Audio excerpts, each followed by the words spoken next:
Hello friends, আশা করি সকলে ভালো আছেন, সুস্থ আছেন। আমিও খুব ভালো আছি। আজকে বানিয়ে দেখাবো আলু আর চিচিঙ্গে দিয়ে চিংড়ি মাছের তরকারি। খুব সিম্পল একটা রেসিপি, কিন্তু খেতে অসাধারণ। ভাত রুটির সাথে খেতে দারুণ লাগে। রেসিপিটা দেখে ভালো লাগলে লাইক শেয়ার করবেন আর চ্যানেলটিকে সাবস্ক্রাইব করে নেবেন। এখন বানিয়ে দেখাচ্ছি চিচিঙ্গে আলু দিয়ে চিংড়ি মাছের তরকারি। চিচিঙ্গে দিয়ে চিংড়ি মাছের তরকারি বানানোর জন্য কড়াইতে দিয়ে দিচ্ছি তেল। তেলের সাথে লবণ আর হলুদ গুঁড়ো মিশিয়ে নেব।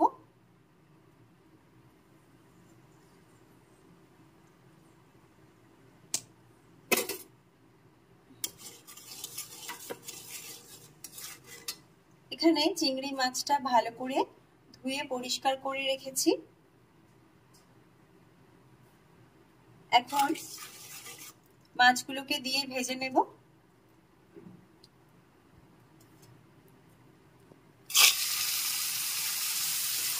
একটু হালকা করে মাছগুলোকে ভেজে নিচ্ছি।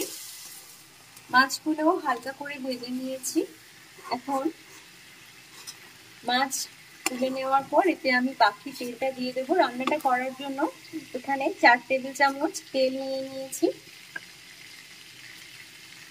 ওই তেলেই মাছ ভেজে আর বাকি তেলটা আমি কড়াইতে দিয়ে দিলাম।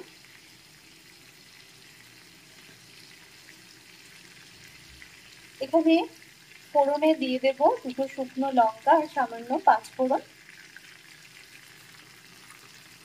এখন ফোড়নটাকে নেড়েচেড়ে ভালো করে ভেজে নিচ্ছি।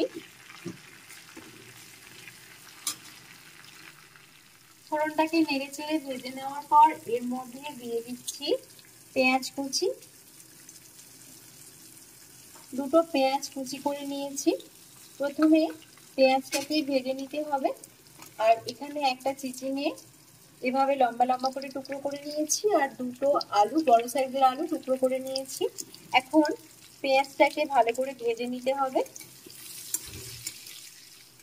পেঁয়াজটাকে খুব ভালো করে 2 মিনিট নেড়েচেড়ে ভেজে নেওয়ার পর এখন এর মধ্যে দিয়ে দিচ্ছি আলু আর চিচিঙে। সবজি আগে থেকেই ভালো করে ধুয়ে রেখেছিলাম। সবজিটা ভাজার জন্য এর মধ্যে একটু লবণ মিশিয়ে নিতে হবে।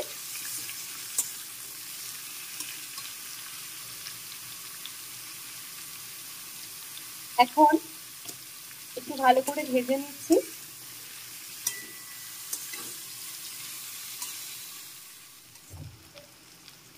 এখন ভালো করে সবজিটাকে 2 মিনিট ভেজে নিয়েছি।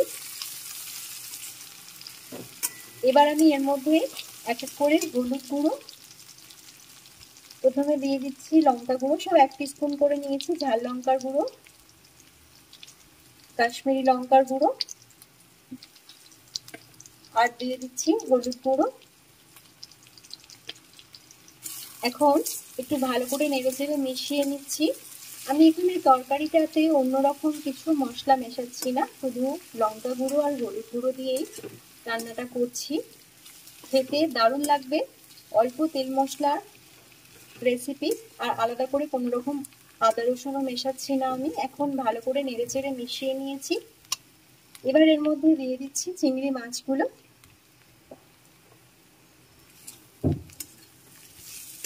এখন মিশিয়ে নিচ্ছি।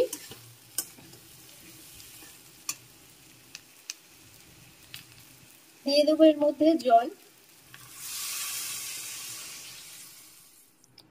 জল দিয়ে দেওয়ার পর একটু নেড়েচেড়ে একটা ঢাকনা দিয়ে ঢেকে দিতে হবে আলু আর চিচিঙ্গে সিদ্ধ হওয়ার জন্য।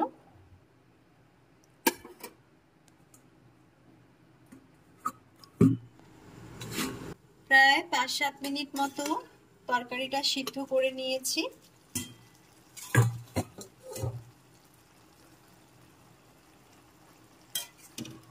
একটু নেড়েচেড়ে দেখে নিচ্ছি। মাঝখানে একবার নেড়েচেড়ে দেখেও নিয়েছিলাম, একদম সিদ্ধ হয়ে গেছে। এবার গ্যাসটা অফ করে দেব। চিংড়ি মাছ দিয়ে চিচিঙ্গে আলুর তরকারি একদম রেডি। গরম গরম ভাত বা রুটির সাথে তরকারিটা খাওয়া যেতে পারে। আপনারাও ট্রাই করতে পারেন।